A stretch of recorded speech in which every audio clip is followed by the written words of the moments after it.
로마서 3장 19에서 31절 다 같이 읽겠습니다. 우리가 알거니와 무릇 율법이 말하는 바는 율법 아래 있는 자들에게 말하는 것이니 이는 모든 입을 막고 온 세상으로 하나님의 심판 아래 있게 하려 함이라. 그러므로 율법의 행위로 그의 앞에 의롭다 하심을 얻을 육체가 없나니 율법으로는 죄를 깨달음이니라. 이제는 율법 외에 하나님의 한 의가 나타났으니 율법과 선지자들에게 증거를 받은 것이라. 건 예수 그리스도를 믿음으로 말미암아 모든 믿는 자에게 미치는 하나님의 의인이 차별이 없느니라. 모든 사람이 죄를 범하였음에 하나님의 영광에 이르지 못하더니 그리스도 예수 안에 있는 속량으로 말미암아 하나님의 은혜로 값없이 의롭다 하심을 얻은 자 되었느니라. 이 예수를 하나님이 그의 피로써 믿음으로 말미암는 화목제물로 세우셨으니 이는 하나님께서 길이 참으시는 중에 전에 지은 죄를 간구하심으로 자기의 의로우심을 나타내려 하심이 곧 이때에 자기의 의로우심을 나타내사 자기도 의로우시며 또한 예수 믿는 자를 의롭다 하려 하심이라. 그런즉 자랑할 때가 어디냐? 있을 수가 없느니라. 무슨 법으로냐?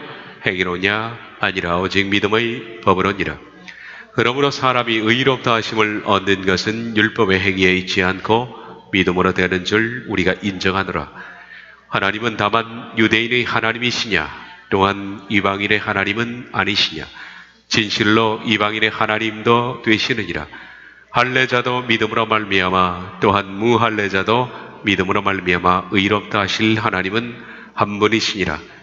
그런즉 우리가 믿음으로 말미암아 율법을 파기하느냐? 그럴 수 없느니라. 도리어 율법을 굳게 세우느니라. 아멘. 이 말씀은 남 세 가지 말씀이라고 그랬습니다. 첫째는 율법의 소극적 기능, 두 번째는 율법의 적극적 기능, 그리고 마지막 말씀은 그렇다면 이 율법은 어떻게 해야 하나 하는 결론입니다. 지난 시간에 율법의 소극적 기능 부분을 좀 하다가 말았습니다. 다시 한번 간략히 정리하자면 율법의 소극적 기능은 사람으로 하여금 사망 선고를 내리는 데 있습니다. 그거 외에는 율법은 아무 기능이 없습니다. 19절 20절 우리가 알거니와 무릇 율법이 말하는 바는 율법 아래 있는 자들에게 말하는 것이니 이는 모든 입을 막고 온 세상으로 하나님의 심판 아래 있게 하려 함이라. 그러므로 율법의 행위로 그의 앞에 의롭다 하심을 얻을 육체가 없나니 율법으로는 죄를 깨달음이라. 율법은 율법 아래 있는 자들에게만 주어진 겁니다. 다시 말하면 율법 아래 있는 자는 누구냐 하면 유대인입니다. 그러므로 율법은 이방인에게 주신 것이 아니라 율법 아래 있는 이스라엘 사람들에게만 준 겁니다. 이방인은 양심이 있다고 그랬습니다. 그러면 율법을 주신 목적은 모든 입을 막고 온 세상으로 하나님의 심판 아래 있게 합니다. 입을 막기 위해서다. 율법에 주신 목적은 온 세상이 하나님의 심판 아래 있다는 것을 고지하는 것이 목적이다. 사망 선고를 내리는 것이 목적입니다. 3장 19절 하반절을 보면 이는 모든 입을 막고 온 세상으로 하나님의 심판 아래에 있게 하려 함이라. 이는 이라는 것은 율법을 주신 목적은 이란 뜻입니다. 율법을 주신 목적은 사람으로 하여금 변명을 하지 못하도록 하는 것이 입을 막는 겁니다. 죄에 대해서 율법은 명백하게 폭로함으로써 어떤 누구도 자기 자신이 죄에 대해서 변명하지 못하도록 사망 선고를 못 박는 목적이 율법에 있다. 율법은 그거 외에는 다른 것이 없습니다. 율법이 사람을 살리는 것도 아니고 율법이 사람에게 의를 주는 것도 아닙니다. 그러므로 이스라엘 백성들은 율법으로 의롭다함을 얻기 위해서 열심히 준수했는데 이것이 얼마나 잘못된 일이냐. 두 번째, 율법의 적극적 기능을 하다가 말았습니다만은 율법의 소극적 기능은 이처럼 유대인들에게 사망을 선고하는 데 목적이 있었다. 그리고 적극적 기능은 사망에 처한 이스라엘 백성들이 이제 우린 죽었다, 나는 내 죄 때문에 죽었다 라는 사실을 발견하면 살려고 하지 않습니까? 필연적으로 사람은 그렇죠. 의사가 당신 3개월밖에 살지 못합니다 하면 살 방법은 없을까라고 찾잖아요. 사망 선고가 내려지면 그러면 내가 어떻게 살 것인가 하는 것이 사람의 주된 관심입니다. 율법으로 모든 인간은 하나님의 심판 아래 있다는 것이 선고되면 필연적으로 사람은 내가 살 길은 없을까라는 복음을 찾게 되어 있습니다. 그 복음은 이미 성경 안에 있다. 구약 안에 하나님은 율법도 주셨지만은 복음도 주셨다. 그러므로 율법은 복음으로 인도하는 하나의 기능을 가지고 있다. 이것이 율법의 적극적 기능이다. 그렇게 말했습니다. 3장 21절, 22절, 이제는 율법에 하나님의 한 의가 나타났으니 진짜 복음이 나타났습니다. 이 복음은 새로 나타난 것이 아니라 이미 구약에 있었던 것이다. 율법과 선지자들에게 증거를 받은 것이라 이미 구약에 율법도 있고 복음도 있었습니다.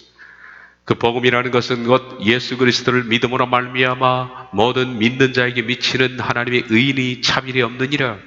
직역을 하자면, 그리고 예수 그리스도의 믿음을 통한 하나님의 의인은 모든 믿는 자들을 향하여 있다. 왜냐하면 차별이 있지 않기 때문이다. 말씀드렸습니다. 여기서 복음이 새로 생겨난 근거가 뭐냐면 예수 그리스도의 믿음입니다.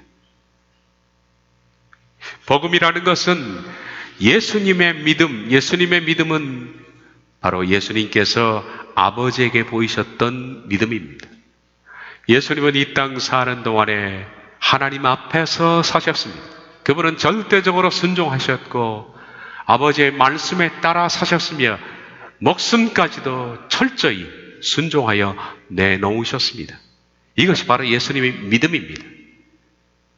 바로 복음은 예수님의 믿음 때문에 생겨난 겁니다.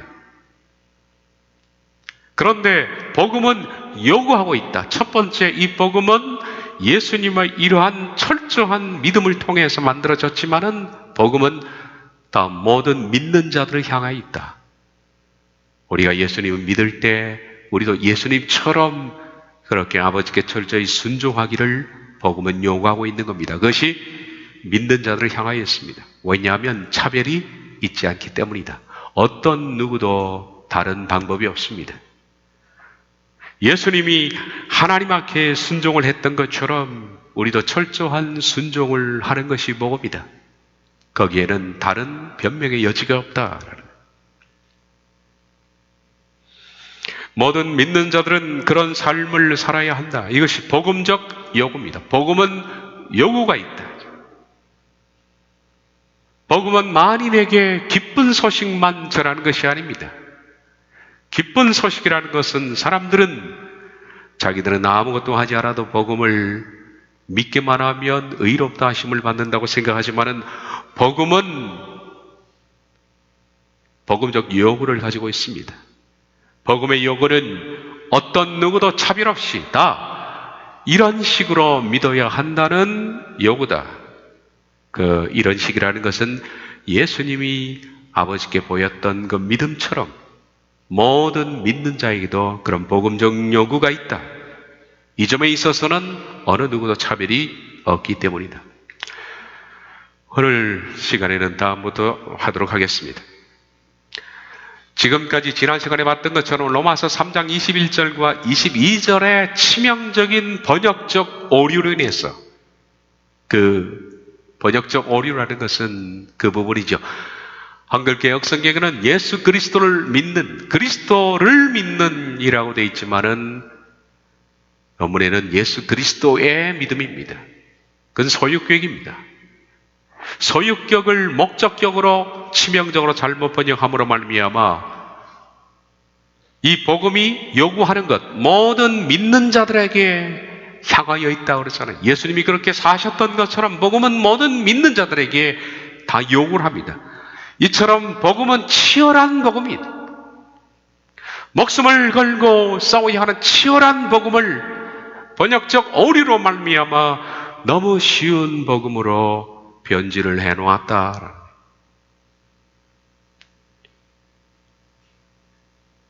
이 격 하나 때문에 그렇습니다. 소유격을 목적격으로 잘못 번역한 것 때문에 이렇게 큰 문제가 생기는 겁니다.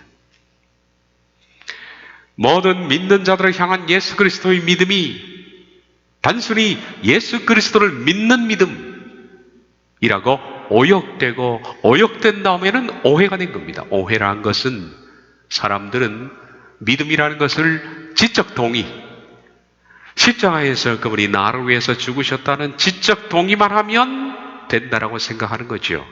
그래서 오역되고 오해됨으로 말미암아 너무나 쉬운 복음, 아무것도 하지 않아도 되는 것으로 복음이 변질되었다라는 겁니다. 그러나 우리가 읽은 로마서 3장 22절은 치열한 복음입니다. 다시 한번 보시고, 그리고 예수 그리스도의 믿음을 통한 하나님의 의는 모든 자들을 향하여 있다. 그렇습니다. 예수님이 하나님께 보인 그 믿음은 모든 사람에게 향하여 있습니다. 그런 식으로 살도록, 예수님이 그런 식으로 사셨던 것처럼 너희도 순종하여 살도록 모든 믿는 자들에게 향하여 있다. 이것은 유대인이든 이방인이든 이 복음은 전혀 차별이 없다. 똑같이 복음은 요구한다. 이것이 치열한 복음입니다. 치열한 복음을 너무 쉬운 복음으로 변질을 해놓았다. 바울은 다시 복음을 설명합니다. 위에서 말했던 복음을 다시 한 번 더 쉽게 설명합니다. 그래서 23절부터 26절입니다. 모든 사람이 죄를 범하였음에 하나님의 영광에 이르지 못하더니 그리스도 예수 안에 있는 성령으로 말미암아 하나님의 은혜로 값없이 의롭다 하심을 얻은 자 되었느니라. 이 예수를 하나님이 그의 피로써 믿음으로 말미암은 화목제물로 세우셨으니 이는 하나님께서 길이 참으시는 중에 전에 지은 죄를 간과하심으로 자기의 의로우심을 나타내야 하심이, 어디 때 자기의 의로우심을 나타내사 자기도 의로우시며 또한 예수 믿는 자를 의롭다 하려 하심이라. 모든 사람이 죄를 범하였음에 하나님의 영광에 이르지 못하더니, 이것이 복음이 필요한 이유입니다. 모든 사람이 죄를 범했습니다. 죄를 범했기 때문에 그 결과 하나님의 영광에 이르지 못했다. 이 때문에 사람이 구원을 못 받는 겁니다. 구원을 못 받는 이유는 하나님의 영광에 이르는 사람이 없기 때문입니다. 하나님의 영광에 이르지 못하도록 만드는 주 원인은 뭐냐면 사람이 범한 죄 때문에 그렇다. 이르지 못했다라는 휘스테아어로는 결핍되다라는 게, 펄시엇은 뭔가 좀 부족하다. 그리고 lacking, 뭔가 결핍된 상태. 부족하다, 뭔가 좀 부족하고 결핍되었다라는 것은 뭡니까? 완전히 사람 속에 하나님의 영광이 없는 것이 아니라 어느 정도 있는 거예요. 있는데 그 자체가 부족한 겁니다. 모든 사람들이 죄를 지었기 때문에 하나님의 영광이 완전히 파괴된 것은 아니지만은 구원에 이를 만큼 영광은 충분하지 않다. 그래서 구원을 받지 못하는 것은 하나님의 영광이 결핍된 것이기 때문입니다. 그런 뜻입니다. 모든 사람이 죄를 범하였음에 하나님의 영광에 이르지 못하더니, 바울이 지금 말하려고 하는 것은 구원입니다. 구원의 문제를 지금 얘기합니다. 그렇다면 이것은 모든 사람이 죄를 범하였음에 구원에 이르지 못하더니 라고 바울이 설명하고 싶은 걸 이런 식으로 말을 바꾼 겁니다. 따라서 앞서 말씀드린 것처럼 구원에 이르지 못하는 이유는, 구원에 이르지 못하는 것은 하나님의 영광의 결핍 때문에 그런 겁니다. 하나님의 영광의 결핍은 무엇 때문에 왔느냐? 사람이 범죄한 죄 때문에. 이 죄가 없다면 사람은 하나님의 영광에 이릅니다. 그런데 이 죄 때문에 영광이 결핍된다라는 것이 바울의 논지입니다. 바울은 구원에 이르지 못했다라는 이 표현을 하나님의 영광에 이르지 못하더니라고 바꾸어 말하고 있는 겁니다. 따라서 죄는 구원에 이르지 못합니다. 사람 속에 있는 이 죄는 절대로 이 죄성 자체가 구원에 이르지 못하게 합니다. 구원에 이르지 못한다는 것은 하나님의 영광이 결핍된다는 얘기입니다. 따라서 영광의 결핍은 곧 구원에 이르지 못하는 것이고 그 이유는 죄라는 겁니다. 그러면 여기서 말하는 하나님의 영광에 이르지 못한 영광의 결핍, 하나님의 영광의 결핍이 구원에 이르지 못한다는 것인데, 그렇다면 하나님의 영광은 무엇을 말하는 것일까? 하나님의 영광이 뭘까? 하나님의 영광, 여기서 말하는 하나님의 영광은 뭐를 의미할 것인가?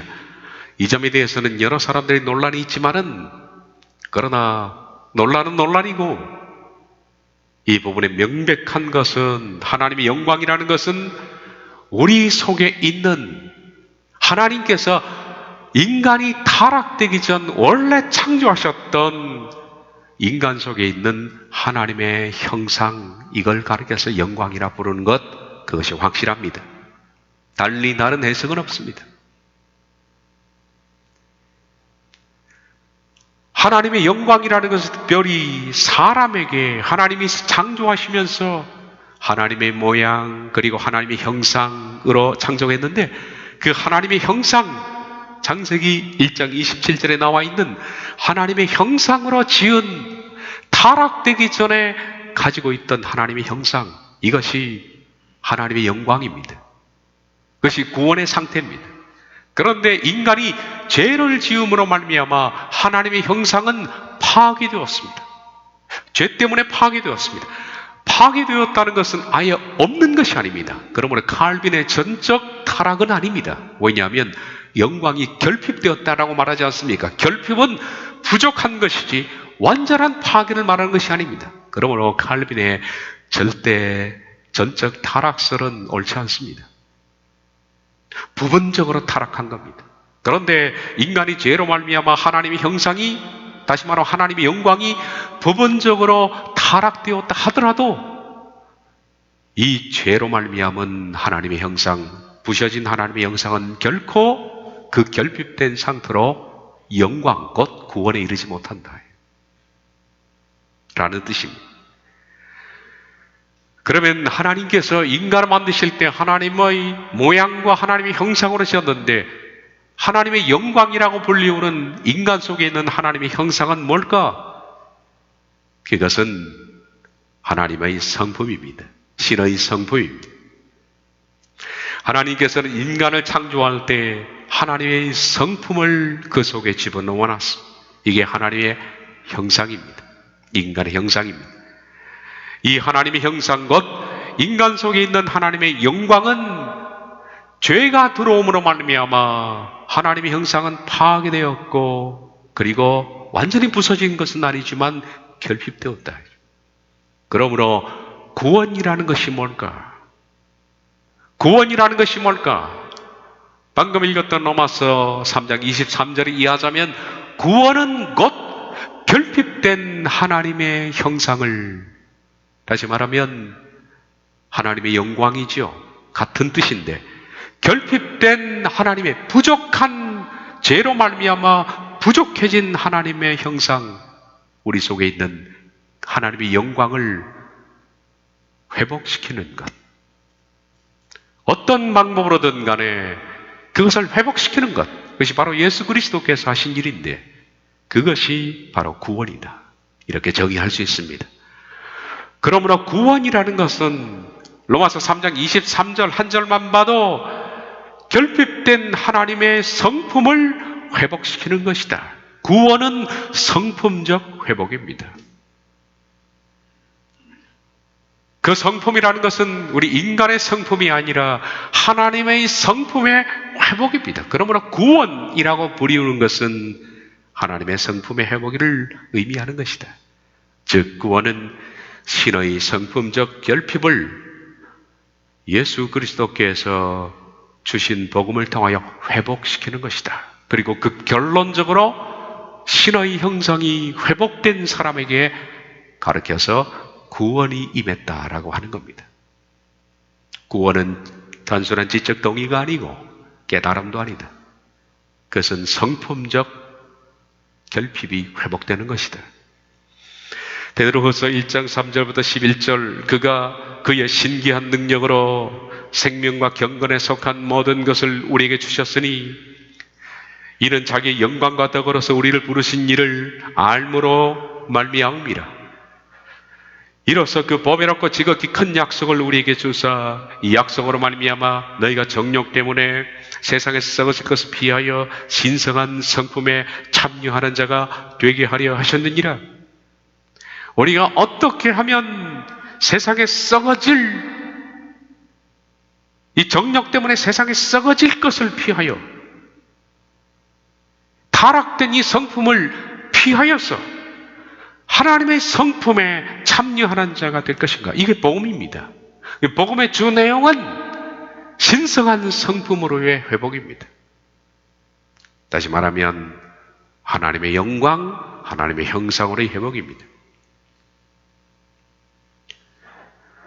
그러므로 하나님의 신성한 성품, 하나님의 영광의 회복은 이러한 성품으로의 회복입니다. 너희가 더욱 힘써 너희 믿음의 덕의 지식을, 지식의 절제의 인내를, 인내의 경건을, 경건의 형제 우애를, 형제 우애의 사랑을 도하라. 이런 것이 너희에게 있어 흡족한즉 너희로 우리 주 예수 그리스도를 알기에 게으르지 않고 열매 없는 자가 되지 않게 하려니와 이런 것이 없는 자는 맹인이라 멀리 보지 못하고 그 옛죄가 깨끗하게 된 것을 잊었느니라. 그러므로 형제들아 더욱 힘써 너희 부르심과 택하심을 굳게 하라. 너희가 이것을 행한즉 언제든지 실족하지 아니하리라. 이같이 하면 우리 주 곧 구주 예수 그리스도의 영원한 나라에 들어감을 넉넉히 너희에게 주시리라. 이같이 하면이라는 것은 신의 성품이 회복되면, 여기서 말하는 신의 성품은 믿음, 덕, 지식, 절제, 인내, 경건, 형제우애, 그리고 사랑, 이걸 가르쳐서 열매라고 부르지 않습니까? 열매. 이 열매가 있으면, 다시 말하면 신의 성품적 변화가 있으면 하나님께서 하나님의 나라에 들어감을 넉넉히 너희에게 허락하시리라. 이 긴 말씀이 로마서 3장 23절하고 일맥상통하는 말씀입니다. 죄로 인해서 하나님의 영광의 결핍이 발생했다. 구원이라는 것은 바로 죄로 인해서 결핍된 하나님의 성품을 회복하는 것에 있다라는 겁니다. 예수님께서 하신 일은 바로 이 결핍된 부분, 죄로 말미암아 하나님께서 원래 창조하신 타락 이전에 하나님의 형상이 죄로 말미암아 부셔졌는데 이것을 회복하는 것이 예수 그리스도께서 십자가에서 제시하신 길입니다. 바로 예수님의 복음 안에는 우리가 어떻게 하면 하나님의 형상으로의 회복을 이룰 수 있는가 하는 것이 들어있습니다. 그것이 바로 굿뉴스, 복음입니다. 복음이라는 것은 우리가 아무것도 하지 않아도 공짜로 구원을 주신다는 것이 아니라 어떻게 하면 신의 성품으로 회복할 수 있는가 하는 것을 일러주신 그것이 굿뉴스입니다. 바로 예수님께서 이 결핍의 문제를 어떻게 해결해 놓으셨고 또 복음은 우리에게 무엇을 요구하고 있는가 하는 것을 다음 말씀을 통해서 보겠습니다. 그리스도 예수 안에 있는 속량으로 말미암아 하나님의 은혜로 값없이 의롭다 하심을 얻은 자 되었느니라. 로마서 3장 24절 지경을 봅니다. 그분 하나님의 은혜에 의하여 그리스도 예수님 안에서 구속을 통하여 값없이는 내가 어떤 대가를 지불하지 않고 그분이 대신 지불해서 의롭게 된다라고 말했습니다. 여기서 의롭게 된다는 것은 성품적 회복이 이루어지는 것입니다. 성품적 회복은 어떻게 이루어졌느냐? 가장 중요한 것은 구속입니다. 구속이라는 것을 통해서 성품적 회복이 이루어집니다. 그런데 이 구속은 누가 시작하셨느냐? 하나님의 은혜, 하나님이 불쌍히 여기셔서 시작하셨고 그 구속을 행하신 분의 그리스도 예수이십니다. 하나님의 은혜에 의해서 그리스도 예수님께서 하셨습니다. 뭘? 구속을. 그리고 그 구속은 내가 구속을 위해서 지불한 것은 전혀 없습니다. 그분이 다 지불했습니다. 이렇게 생각하면 24절 한 절만 딱 읽으면 여러분들은 지금 그러면 우리가 할 것이 없다라고 생각하는데 잘 들으셔야 됩니다. 구속이라는 단어의 의미를 바로 깨달으셔야 됩니다. 그러면 이 말씀이 이해가 됩니다. 구속은 구원과 다릅니다. 많은 사람들이 구속을 구원으로 생각하지만은 구속과 구원은 다릅니다. 구원은 하나님의 은혜로 시작했습니다. 그 얘기는 좀 이따고요. 구원은 하나님의 은혜로 시작했습니다. 하나님께서 타락된 인간, 그래서 하나님의 영광, 하나님의 성품, 하나님의 형상이죠. 이것의 결핍으로 인해서 구원에 이르지 못하는 인간을 긍휼히 여기신, 그것이 바로 구원의 시작이었습니다. 그러니까 구원의 시작자는 하나님이십니다. 인간은 구원을 위해서 시작할 수가 없습니다. 오직 하나님께서, 은혜라는 것은 긍휼이라고 번역해도 괜찮습니다. 하나님이 사람을 불쌍히 여기셔서 그분이 먼저 구원을 시작하셨습니다. 하나님은 그 구원을 행하셨는데 그것이 바로 그리스도 예수님 안에서 구속을 통하여서 그 구원이 집행되었다. 그 구속은 오직 그리스도 예수 안에서만 이루어진다. 구속을 통하여 이루어졌다라고 말합니다. 구속이라는 것이 redemption입니다. redemption. 구속이라는 과정을 통해서, redemption을 통해서 이루어진 겁니다. 그러면 구속이 뭘까? 제가 말씀드린 것처럼 구속이라는 단어를 바로 이해해야만 구원을 이해할 수가 있다. 구속은 돈으로 노예를 사는 데서 나온 단어입니다. 아폴리트로세우스라는 이 단어는 원래 그 당시 노예 시장에 있었던 특별한 사건입니다. 노예들은 풀려날 수 있는 방법이 없습니다. 돈이 없으니까 첫째, 평생 일해도 돈을 한 푼도 벌 수가 없습니다. 그러니 노예는 몸값이 매겨져 있는데 이 몸값을 누가 지불해 줍니까?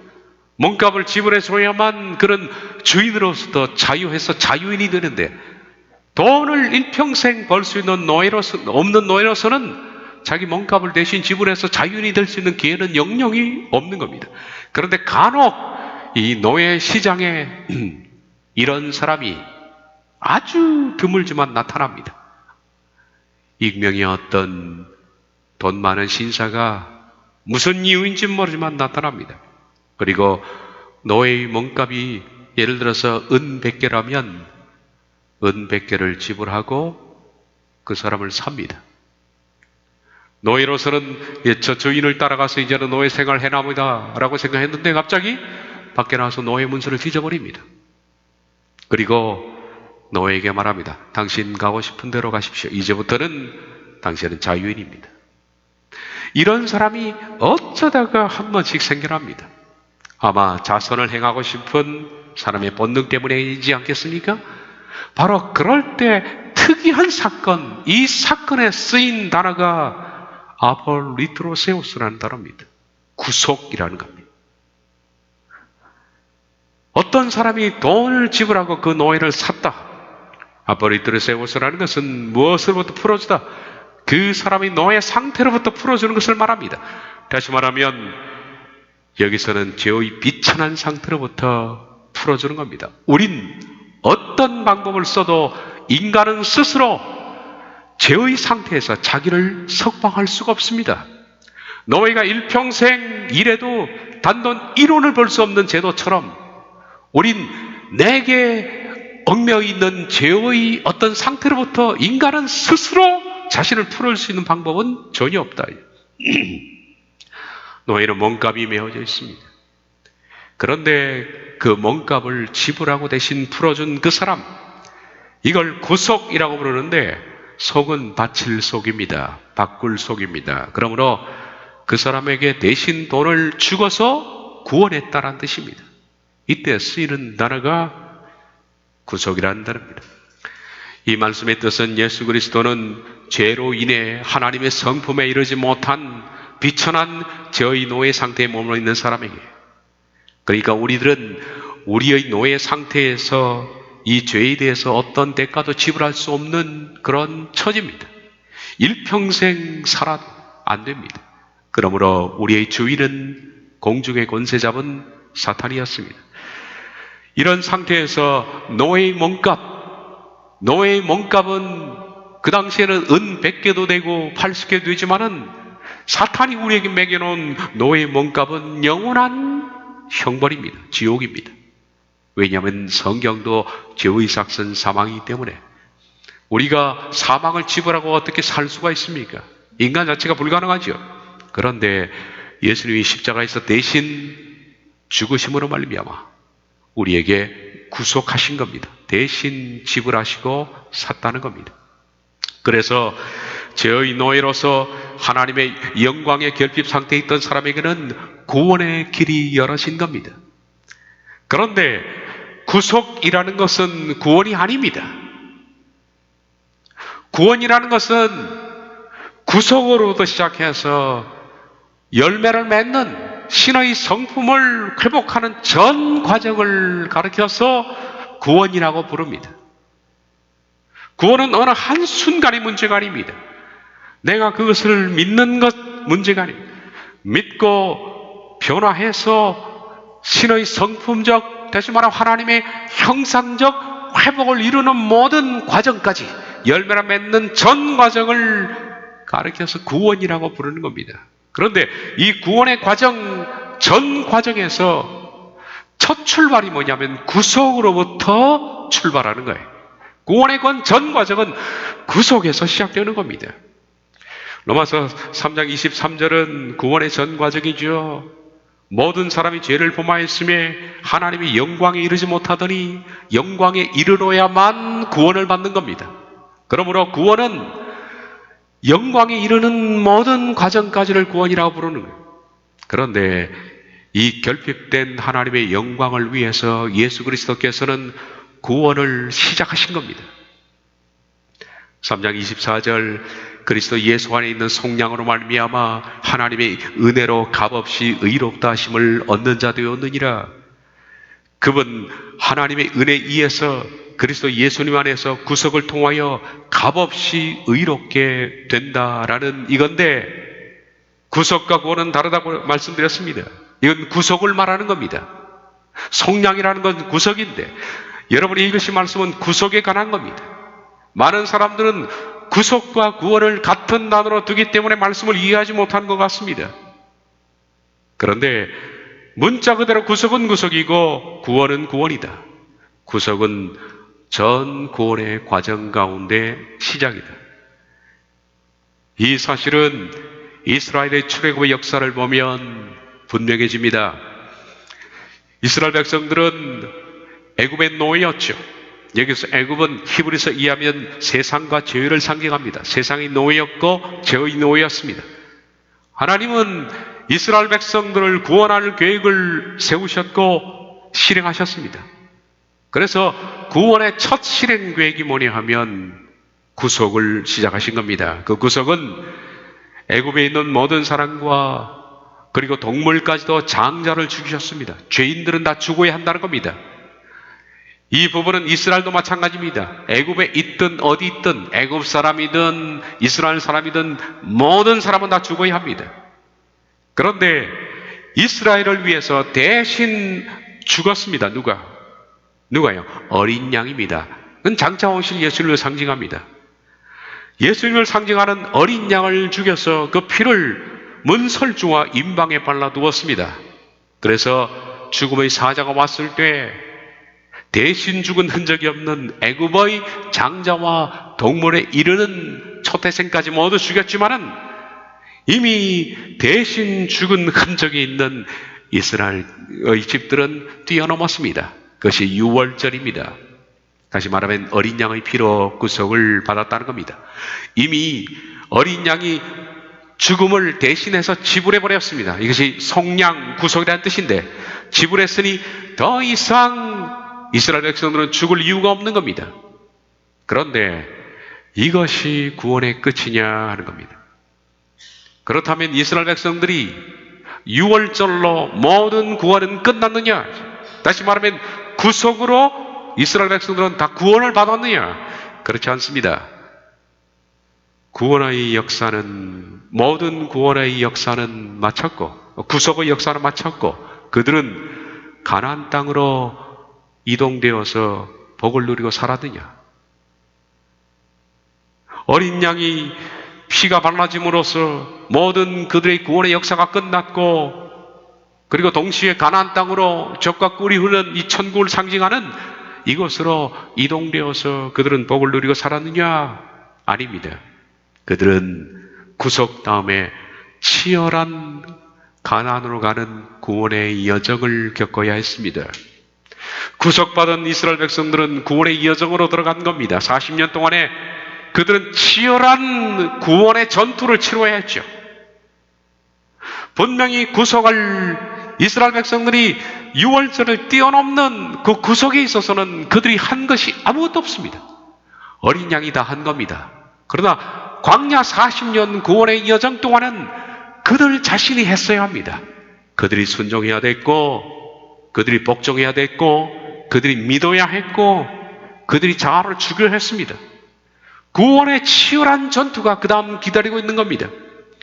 이스라엘 백성들은 죄와 싸우되 피 흘리기까지 싸우라는 히브리서 기록자의 권면처럼 광야 40년을 싸워야 했습니다. 그 싸움은 신의 성품으로의 변화입니다. 만약 그러지 못한 사람이 있다면 그들은 죽어야 했는데, 여호수아와 갈렙과 신세대 사람들 제외한 모든 사람들은 다 죽었습니다. 그러므로 가나안 땅에 들어가는 것은 구속으로 시작되나 구속은 값없이 시작된 겁니다. 그러므로 값없는 구속입니다. 값없는 구속으로 시작되나 치열한 구원의 전쟁으로 마친 겁니다. 이 단어를 유심히 기억해야 합니다. 값없는 구속, 치열한 구원입니다. 이것이 성경이 말하는 구원입니다.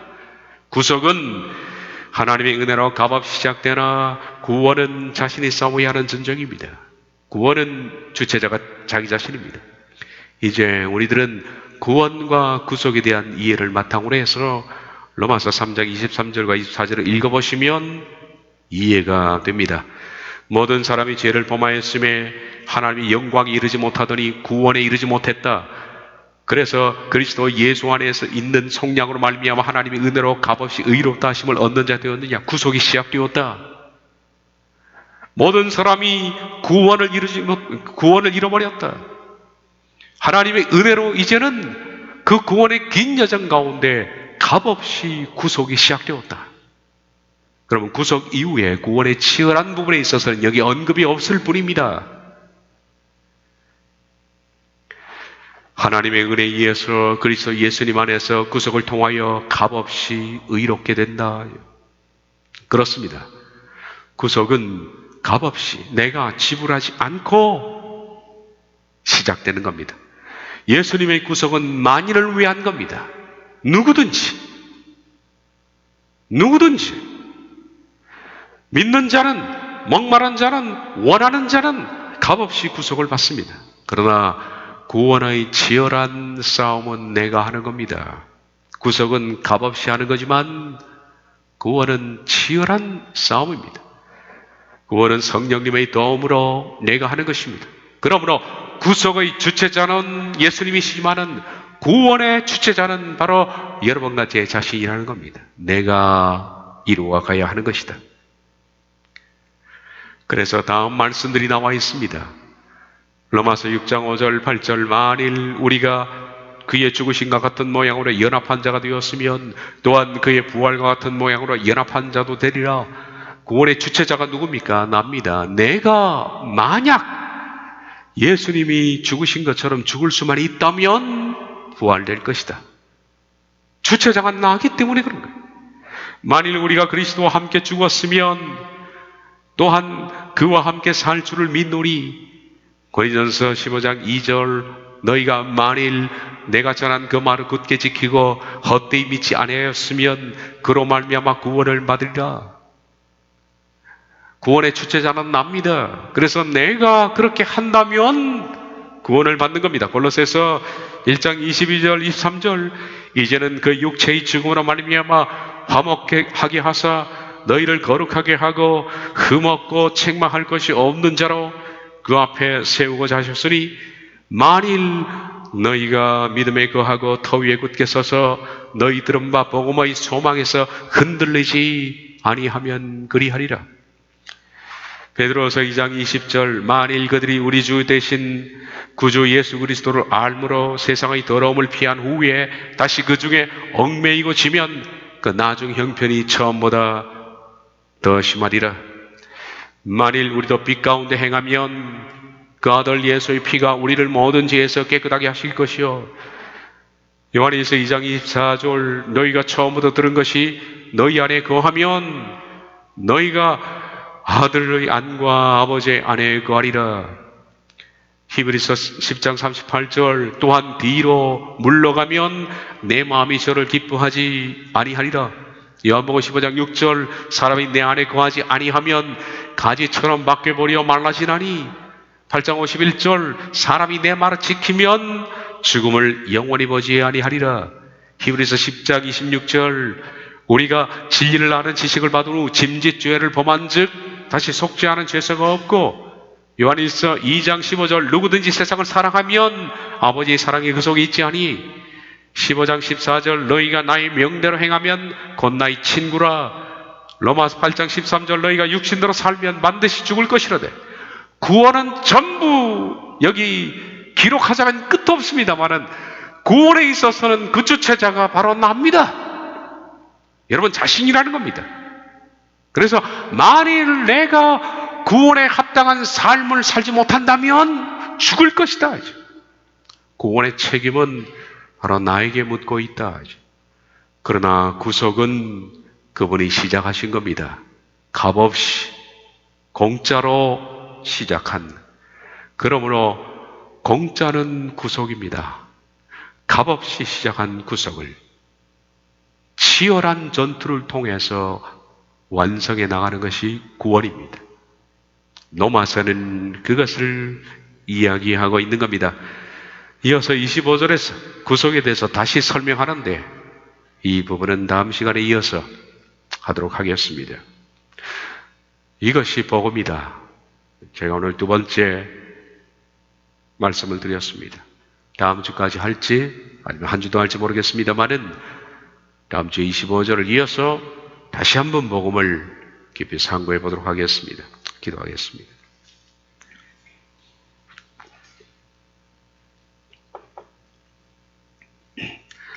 값없이 시작된 구속을 치열한 싸움으로 구원의 완성에 이르도록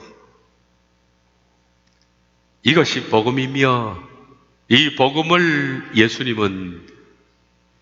예수님이 아버지를 믿는 믿음 때문에 가지고 오셨습니다.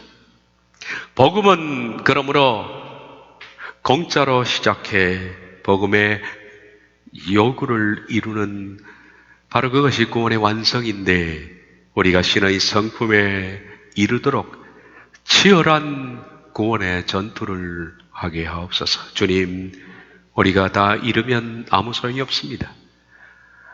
구원을 이루면 이 세상의 모든 것들에 무슨 의미가 있겠습니까?